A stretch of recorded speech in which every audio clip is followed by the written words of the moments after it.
Our guest for this segment is Todd Eilers, who is the founder and the managing director of Eilers Research.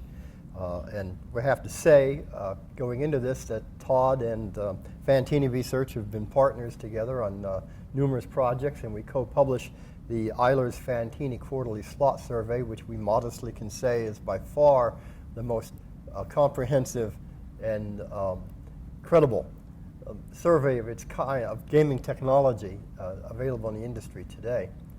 Todd is here in a bit of a different role than most of our guests who speak about their own companies. Todd really is here today as an expert on the technology side of the gaming industry.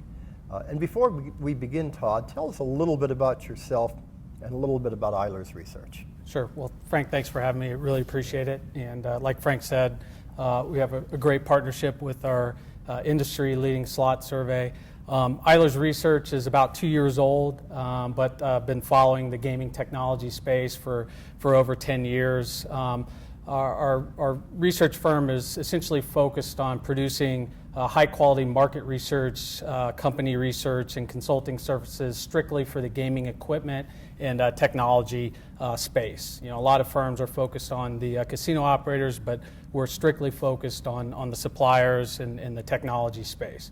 And so we feel like we've got a unique advantage in that area, and we try to leverage that in servicing our clients.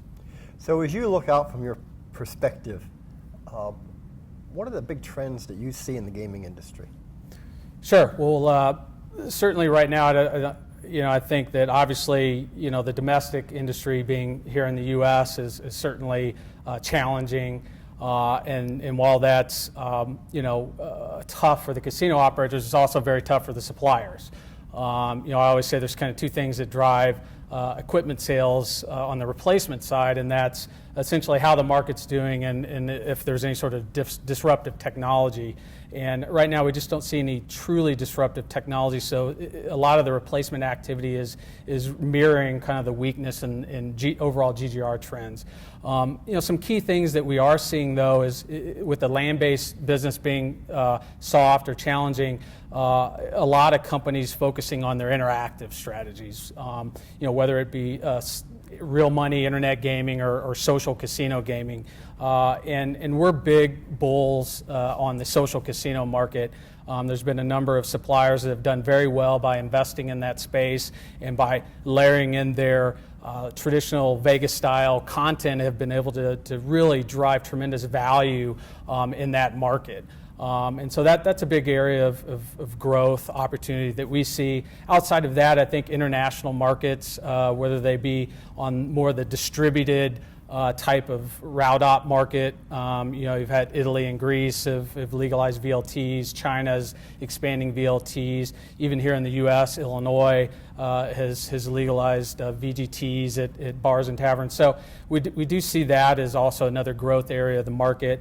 Other areas, new products, electronic table games seem to be a new product that, especially in international markets in Asia, that's doing very, very well. And even here in the U.S. has garnered a nice niche product as well.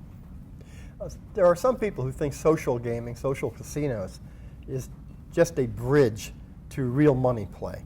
And that once real money is established, social casino will not be as important. Do you see it as being its own industry going forward? Sure. We definitely see that as its own industry going forward. I mean, clearly, if a new jurisdiction legalizes real money internet gaming, there's obviously some overlap between the customer bases, but probably not as much as you would think. And we really do view that as a separate industry within the interactive sector. One of the things that's happened in this industry in the past few years, it's happening today, and the pace is accelerating, is globalization and convergence. You've got there are companies today that are household names almost in the United States that several years ago were obscure European online companies or strictly European casino companies. You've got and the mergers we've had in the past year certainly have shown that we now have companies that are almost like gaming conglomerates. You've got lottery, you've got slot machines, you've got your VLTs, you've got all these, they're interactive, operations, whether that's in support of other operators or being operators themselves. You see social gaming. How do you see all of that activity playing out?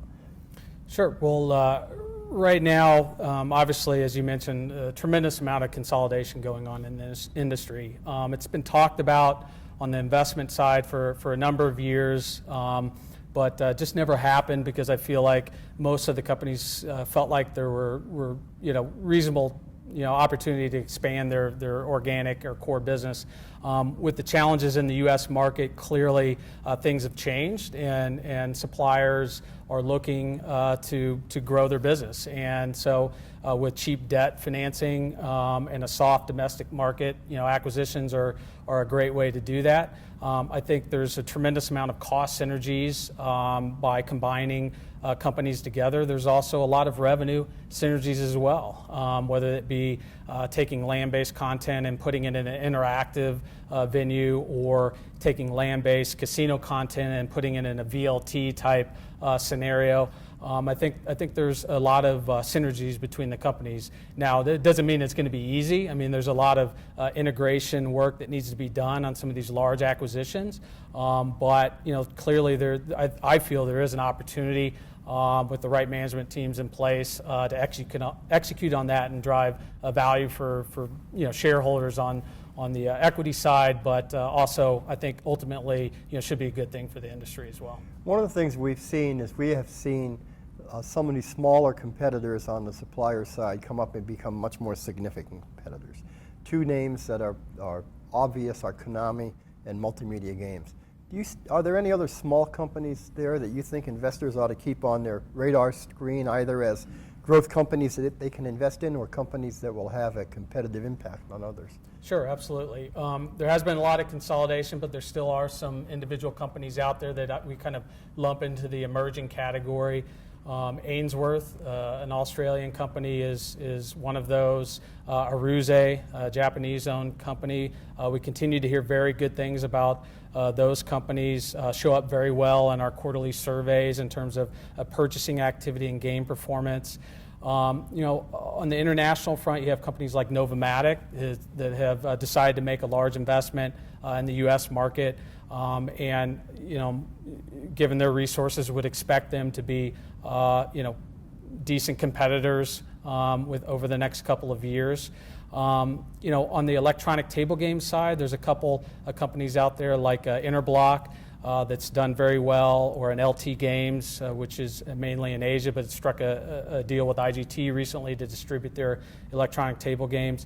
So there still are a handful of companies out there that have a reasonable opportunity to expand in the North American gaming market. Right, and I think LT Games actually has their first American installation right here in this building over at the Plaza. They do. So definitely, some opportunity for them, and they're not letting all the U.S. and Australian companies enter their market without putting up a fight on their domestic front as well. So, any last word on things we haven't covered that maybe the industry or investors should think about? Yeah, I just think the market clearly is tough right now domestically, but there still are opportunities, like we mentioned, in interactive and on the distributed route ops type markets. So there clearly is growth opportunities out there. The market domestically on the replacement side is down, probably roughly 10% through the first half of this year. But we do expect that to stabilize, towards the end of this year. And, I think there still are a lot of opportunities out there, whether they be consolidation plays, creating value that way, or expanding into complementary businesses. Okay, great. Todd, thanks very much. Very insightful. Thanks, Frank. Appreciate it.